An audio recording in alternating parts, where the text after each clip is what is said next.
make any sense to me at the time because I had nothing to apply it to. And then when I started seeing how to apply it, then all of a sudden, okay, work plus restoration equals adaptation. Okay, got it.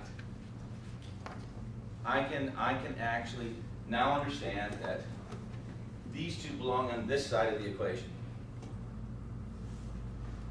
Most people don't put this on this side of the equation. They're equal in my world. I spend as much time in restoration activities as I do in work activities in order to get 100 meters in the sprint. And a great Canadian 100-meter sprinter taught me this. He said, Randy, his Harry Jerome was silver medalist in '64, is that right? Yeah. He said, Randy, wait for the track to give something back. He says, and it will.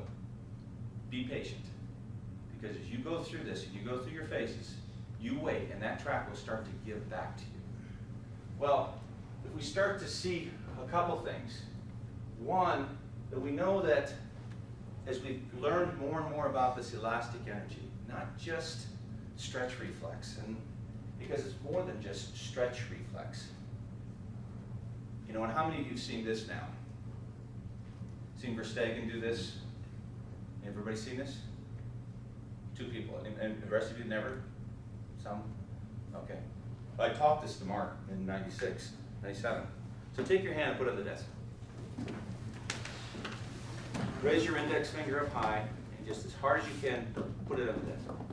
Okay, and again, and again. Now try to do it hard and fast. Okay, now take it and lift that finger up. Now that's 4. And Gideon Ariel taught me this. He said, Randy, he said, the muscles set up the joints to take advantage of elastic energy. That's what you just created, elastic energy. There's no potentiation. There was no muscle involved. There was just straight elastic stretch reflex. Elastic, not muscle. The muscles involved in terms of being stretched out, but mostly you've got that whole fascia body through the muscle. You got the fascia surrounding, outside, superficial. You got the superficial fascia. You got the intrinsic fascia in the muscle. So you know, muscles set up joints to take advantage of elastic tissues. That's what we're seeing, in my opinion, here, because you feel it when you're sprinting. When you're sprinting right, you can feel that thing just start to. You can feel it give to you, and you're not trying any harder. As a matter of fact, high max velocity sprinting feels slow. You feel like you're running slower when you do it right. Not many people know how to teach it well still in the U.S.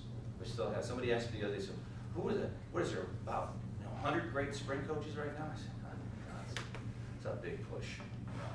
There's probably 5 in the United States, maybe on the outside 10, that I would consider great sprint coaches. And like I said, that could be a push. But that sense of elastic energy and getting to understand Luigi Steckel and getting to understand Thomas Myers and how those elastic tissues are involved in creating force, creating power. Power is just not muscular power. Power also comes from elastic energy. Because I can guarantee you that you just felt power when you let that finger hit that desk. That was a lot different than you trying to just create power with your muscular force. So you teaching someone in the weight room, that's the first part. When you integrate it into the sport, that's the second part. So taking and teaching them in the weight room, and then finding the integration tools, I call them, the tools to integrate the weight room strength that you've got so that you can now reposition the joints to put them in the right spot to take advantage of the elastic energy, the elastic strength. That's the game. Don't miss time. Oops. This is the 6-rep test you're going to see later this afternoon. What we do is we do 3 reps at a very light resistance with a high velocity, and we do 3 reps at a very low resistance with a low velocity. Very low resistance with a low velocity, high resistance with a low velocity. We end up with a power. We get your power number. In this case, it's 163 kilos. So we get the power that we get the resistance at your max power. Once we get that, then we can take and we look at where 90% power is. Well, 90% power, that's kind of an accepted number throughout the industry. Basically, you don't want to work much below that to continue working power in terms of your repetitions. So once we get that, then we can start to look at the places on the line where you can get 90% power. Well, actually, it intersects the line in two different places. You can have 90% power here or 90% power here. Well, what that means is that you now have here, in terms of your ability to produce power, or here, your ability to produce power. Now that's low velocity power, and that's high velocity power. Which one do I want? Which one does my sport need?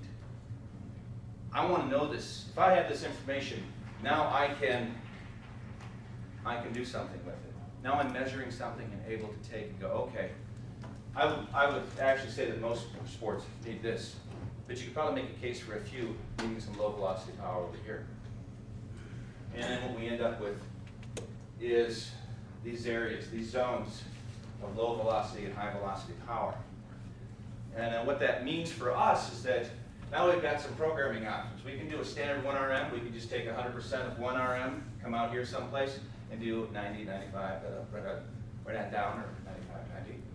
We can also then do a 1 RPM, or the repetition max. So we can come up here, we know it's at 163 kilos. We can go, okay, I want to go 90, I want to go minus 5%, minus 10% of that number. That's going to move me into the speed power side of things, or the high velocity power side of things. Or I can say I want to go plus 5%, plus 10%. I'm going to move into the low velocity power side of things. But I have a number to work with. Before I had no number. And even on the Tendo, you have to go through a series of tests even to figure it out, and you might guess wrong. But you're going to try to figure out where that power curve is. And then the other thing we have is that because we can do this, we can also say, we can set up on the machine and say, I want you to the number of repetitions you can do until you drop below 90%. So that means you get in there, and you've got your 1 RPM, you've got the resistance at which you create your maximum power. Now you're going to do the number of repetitions you can do until you're below 90% power. Now that might be 2,